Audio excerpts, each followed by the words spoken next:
श्री ब्रह्म पुराण।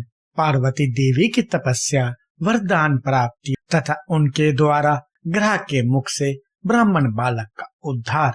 मुनियों ने पूछा, प्रभु, दक्ष कन्या सती ने क्रोधवश पूर्व शरीर का परित्याग करके फिर गिरिराज हिमालय के घर में कैसे जन्म लिया? महादेव जी के साथ उनका संयोग कैसे हुआ तथा उस दंपत्ति में वार्तालाप किस प्रकार हुआ?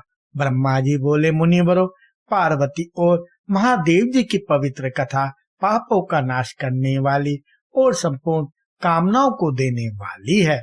उसे कहता हूँ, सुनो। एक समय की बात है, महर्षि कश्यप हिमवान के घर पर पधारे। उस समय हिमवान ने पूछा, मुने, किस उपाय से मुझे अक्षय लोक प्राप्त होंगे? मेरी अधिक प्रसिद्धि होगी और सत्पुरुषों में मैं पूजनीय समझा जाऊंगा। कश्यप जी ने कहा, महाभाव, उत्तम संतान होने से यह सब कुछ प्राप्त हो जाता है। ब्रह्मा और ऋषियों सहित मेरी प्रसिद्धि तो केवल संतान के ही कारण है। अतः गिरिराज, तुम घोर तपस्या करके गुणवान संतान, श्रेष्ठ कन्या उत्पन्न करो। ब्रह्मा जी कहते हैं, कश्यप जी के यूं कहने पर गिरिराज हिमालय ने नियम में स्थित होकर ऐसी तपस्या की जिसकी तुलना कहीं नहीं है। उस तपस्या से मुझे बड़ा संतोष हुआ। तब मैंने उनके पास जाकर कहा, उत्तम व्रत के पालन करने वाले गिरिराज, अब मैं तुम्हारी इस तपस्या से संतुष्ट हूँ। तुम इच्छा अनुसार वर मांगो। हिमालय ने कहा, भगवान, मैं सब गुणों से सुशोभित संतान चाहता हूँ। यदि आप मुझ पर संतुष्ट हैं तो ऐसा ही वर दीजिए। गिरिराज की यह बात सुनकर मैंने उन्हें मनोवांछित वर देते हुए कहा, शैलेंद्र, इस तपस्या के प्रभाव से तुम्हारे कन्या उत्पन्न होगी, जिससे तुम सर्वोत्तम कीर्ति प्राप्त करोगे। तुम्हारे यहाँ कोटि कोटि तीर्थ वास करेंगे। तुम संपूर्ण देवताओं से पूजित होगे तथा अपने पुण्य से देवताओं को भी पावन बनाओगे। तदंतर गिरिराज ने समय अनुसार अपनी पत्नी मैना के गर्भ से अपर्णा नाम की एक कन्या उत्पन्न की। अपर्णा बहुत समय तक निराहार रही।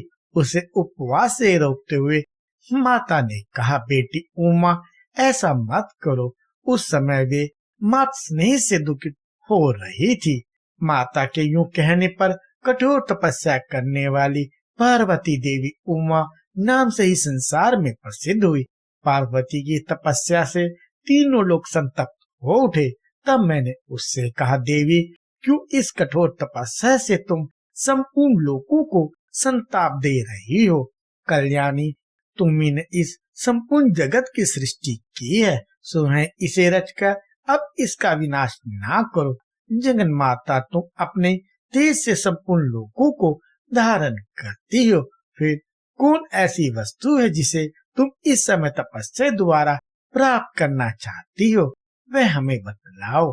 देवी ने कहा, पितामह, मैं जिसके लिए यह तपस्या करती हूँ उसे आप भली भांति जानते हैं, फिर मुझसे क्यों पूछते हैं?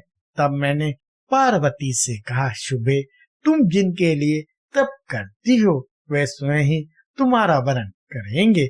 भगवान शंकर ही सर्वश्रेष्ठ पति हैं। वे संपूर्ण लोकेश्वरों के भी ईश्वर है। हम सदा ही उनके अधीन रहने वाले किंकर हैं। देवी, वे देवताओं के भी देवता, परमेश्वर और स्वयंभू हैं। उनका स्वरूप बहुत ही उदार है। उनकी समानता करने वाला कहीं कोई भी नहीं है। तत्पश्चात देवताओं ने आकर परम सुंदरी पार्वती से कहा, देवी, भगवान शंकर थोड़े ही दिनों में आपके स्वामी होंगे। आप इसके लिए तपस्या न कीजिए।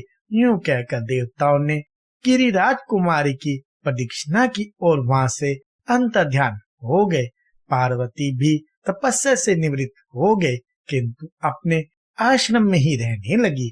एक दिन जब वे अपने आश्रम पे उगे हुए अशोक वृक्ष का सहारा लेकर खड़ी थी, देवताओं की पीड़ा दूर करने वाले भगवान शंकर पधारे। उनके ललाट में चंद्र का तिलक लगा था। वे भां के बराबर नाटा एवं विकृत रूप धारण करके आए थे। उनकी नाक कटी हुई थी। कुबड़ निकला हुआ था और केशों का अंतिम भाग पीला पड़ गया था। उनके मुख की आकृति भी बिगड़ी हुई थी। उन्होंने पार्वती से कहा, देवी, मैं तुम्हारा वरण करता हूँ। उमा युग सिद्ध हो गई थी। आंतरिक भाव की शुद्धि से उनका अंतकरण शुद्ध हो गया था। वे समझ गई कि साक्षात भगवान शंकर पधारे हैं।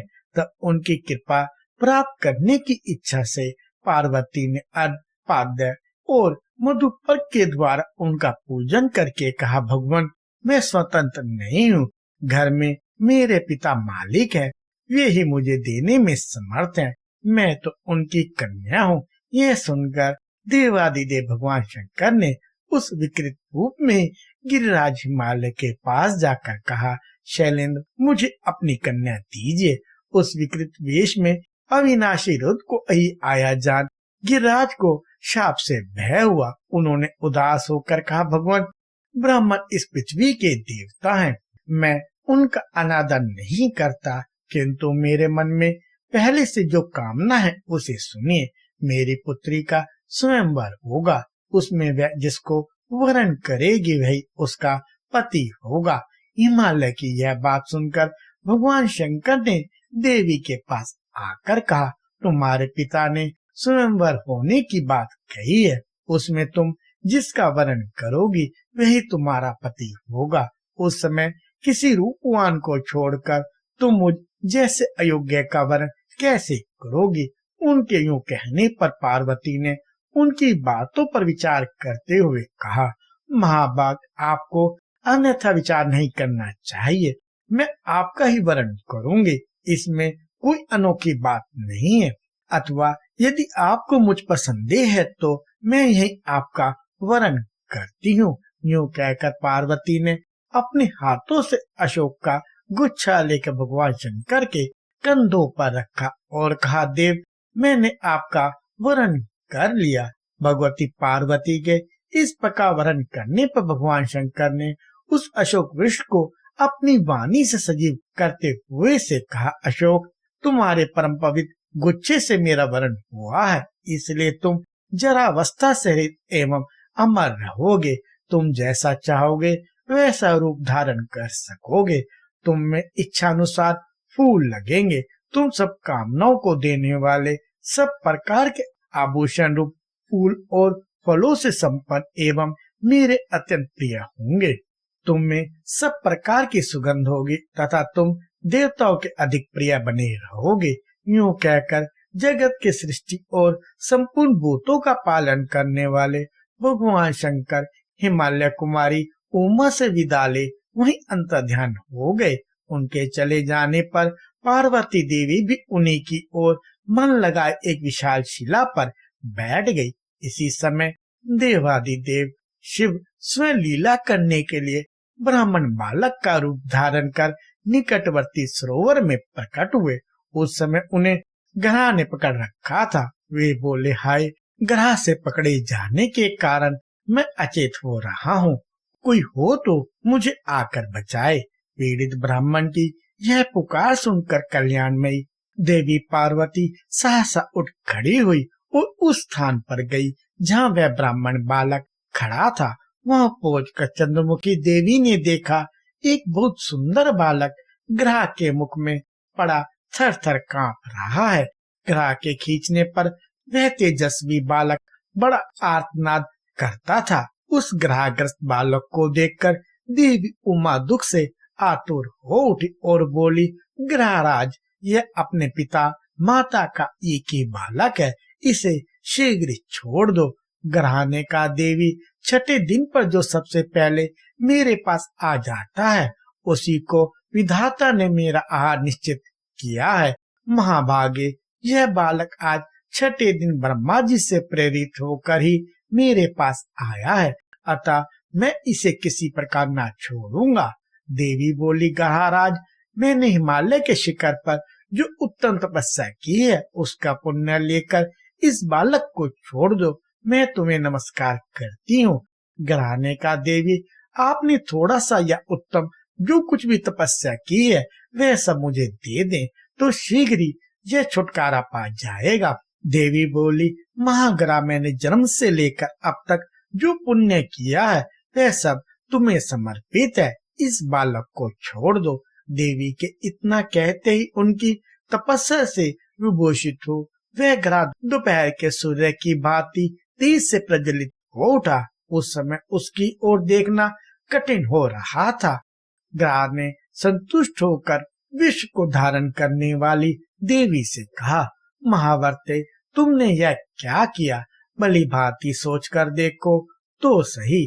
तपस्या का उपार्जन बड़े कष्ट से होता है, अतः उसका परित्याग अच्छा नहीं माना गया है। तुम अपनी तपस्या ले लो, साथ ही इस बालक को भी मैं छोड़ देता हूँ। देवी ने कहा, ग्रह, मुझे अपना शरीर देखकर भी यत्न पूर्वक बालक की रक्षा करनी चाहिए। तपस्या तो मैं फिर भी कर सकती हूँ, किंतु यह ब्राह्मण पुण्य नहीं मिल सकता। महाग्रह, मैंने भली भांति सोचकर तपस्या के द्वारा बालक को छुड़ाया है। तपस्या ब्राह्मणों से श्रेष्ठ नहीं है, मैं ब्राह्मण को ही श्रेष्ठ मानती हूँ। ग्रहराज, मैं तपस्या देकर फिर नहीं लूंगी। कोई मनुष्य भी अपनी दी हुई वस्तु को वापस नहीं लेता, अतः यह तपस्या तुम में ही सुशोभित हो, इस बालक को छोड़ दो। देवी पार्वती के यूं कहने पर सूर्य के समान प्रकाशित होने वाले ग्रह ने उनकी प्रशंसा की, उस बालक को छोड़ दिया। वो देवी को नमस्कार करके वहीं अंतर्ध्यान हो गया। अपनी तपस्या की हानि समझकर पार्वती ने पुनः नियम पूर्वक तप का आरंभ किया। उन्हें पुनः तपस्या करने के लिए उत्सुक जान भगवान शंकर ने प्रकट होकर कहा, देवी, अब तपस्या ना करो, तुमने अपना तप मुझे ही समर्पित किया है, अतः वही सहस्त्र गुना होकर तुम्हारे लिए अक्षय हो जाएगा। इस प्रकार तपस्या के अक्षय होने का उत्तम वरदान पाकर उमा देवी को बड़ी प्रसन्नता हुई और वह स्वयंवर की प्रतीक्षा करने लगी। कृपया लाइक, शेयर और सब्सक्राइब करें।